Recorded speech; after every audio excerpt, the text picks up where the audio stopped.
السلام علیکم پیارے ساتھیوں، کیسے ہیں آپ؟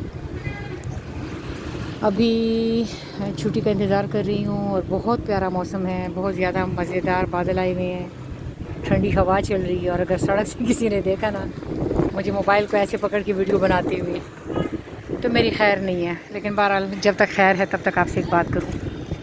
آج سے نا کچھ عرصہ پہلے کی بات ہے کہ میں کالج جا رہی تھی، تو میں پیدل جا رہی تھی. واک کرتی ہوں صبح مدرسے کا واک نا، تو میں جا رہی تھی تو اتنے میں نا ایک کالج ہے تو اس کے بچوں میں بڑی لڑائی ہو رہی تھی، بہت زیادہ شدید لڑائی ہو رہی تھی، مار کٹائی، ایک دوسرے کو پیٹ رہے تھے. میں بڑی پریشان ہو گئی، میرا دل چاہا کہ میں بھاگ کے جاؤں ان لوگوں کو لڑائی کرنے سے روکوں، لیکن ہوا کیا کہ میں نے سوچا کہ اگر میں ان کے پاس جاتی ہوں نا تو آج کل وہ موبائل پہ ویڈیوز بنانے کا بڑا رواج ہے، تو ایسا نہ ہو کہ خواہ مخواہ میں وائرل ہو جائے معاملہ نا. تو میں نہیں گئی. پھر میں نے ایک بچے کو کہا کہ تم جاؤ نا بیٹے، ان کو روکو.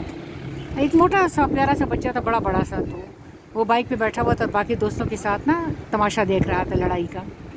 میں بھاگتی ہوئی اس کے پاس گئی اور میں نے کہا بیٹے تم جاؤ نا، ان کو روکو نا، ان کو روکو. تو وہ تھوڑا سا نا شرمندہ سا ہوا. پھر اس نے کہا اچھا. پھر باقی لڑکوں نے مجھے لگا جیسے اس کا مذاق اڑایا.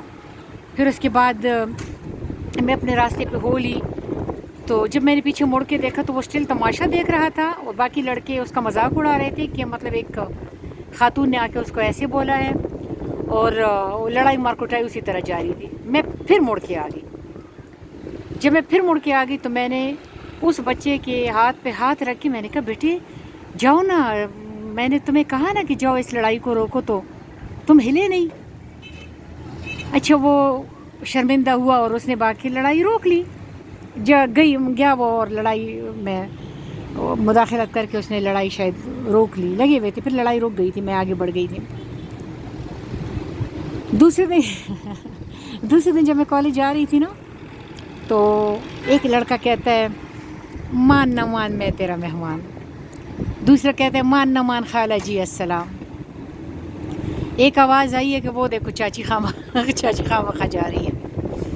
اچھا ان لڑکوں نے نا چھیڑنا شروع کر دیا، باتیں کرنا شروع کی کہ یہ چاچی خامخواہ ہے، اور یہ خالہ جی السلام، اور جان نہ پہچان، اور یہ وہ لٹر پٹر.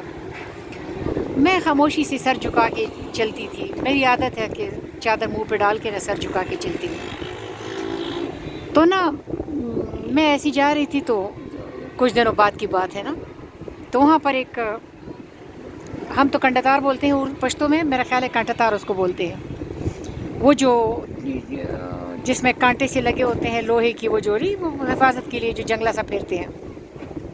چھوٹی سی دیوار تھی، اس کے اوپر جنگلہ سا پھرا ہوا تھا. تو ایک تو وہ کانٹے سے ہوتے ہیں نا، ایک ہوتی جس میں بلیڈ سے ہوتے ہیں، اس میں بلیڈز تھے. میں سر جھکا کے جا رہی تھی تو اچانک نا میرے سر کو اس کا بلیڈ لگ گیا، اس کانٹا تار کا. اس کا بلیڈ لگ گیا اور اتنا زور سے لگا کہ میں جلدی سے میں نے اپنا سر ہلایا تو میری چادر بھی پھٹ گئی جو میرے سر کے اوپر تھی، اور جو میرا تھا وہ میری سکن بھی، سر کی سکن بھی پھٹ گئی، اور چادر بھی پھٹ گئی، اور میں نے شاید میں بھی چیخ بھی ماری ہوں ہلکی سی.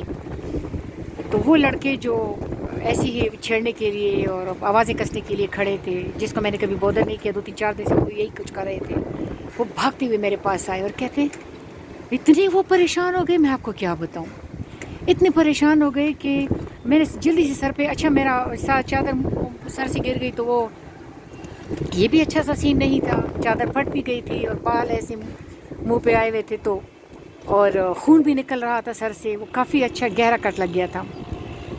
تو بھاگتی ہوئی بچہ میرے پاس، سارے بچے آ گئے اور سارے میرے ارد گرد کھڑے ہو گئے اور کہتے ہیں میم آپ کو چوٹ لگی ہے میم، آپ کو. ایک تو لٹرلی رونے والا ہوا تھا، وہ شاید یا تو سب سے زیادہ شریف تھا یا سب سے زیادہ بدماش تھا، یا تو وہ ان کے چھیڑنے پہ خفا ہوتا تھا یا وہ سب سے زیادہ چھیڑتا تھا، کیونکہ اس کو سب سے زیادہ میری چوٹ لگ گئی تھی.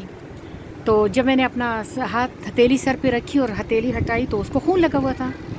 تو کہتے ہیں میم آپ کو چوٹ لگی ہے، میں نے کہا نہیں بیٹے کچھ نہیں ہوا، کچھ نہیں ہوا میرا بچہ، میں ٹھیک ہوں، آئی ایم فائن. پھر وہ ایک بچے نے چادر میرے سر پہ ڈالی اور مجھے کہتے ہیں آئے ہم آپ کو چھوڑ آتے. میں نے کہا نہیں میں خود چلی جاؤں گی، آپ پریشان نہ ہوں. وہ شرمندہ ادھر ہی کھڑے رہ گئے. اور جب میں آگے بڑھ گئی نا تو میں نے کہا واقعی خلوص کی آج پھر جیت ہو گئی. اگر آپ مخلص رہے نا تو لوگ چاہے آپ کو چھیڑیں، آپ پہ آوازیں کسیں آپ کے، لیکن ان کو پتہ ہوتا ہے کہ یہ بندہ ہمارا اپنا ہے. تو اپنائیت کی جو خوشبو ہے وہ لازماً فیل ہوتی ہے، وہ لازماً محسوس ہوتی ہے. تو بس اللہ تعالیٰ ہمیں مخلص رکھے اور خوش رہو. اور بڑا مزے کا موسم ہے اور میں انشاء اللہ تعالیٰ گھر جاؤں گی. اللہ حافظ.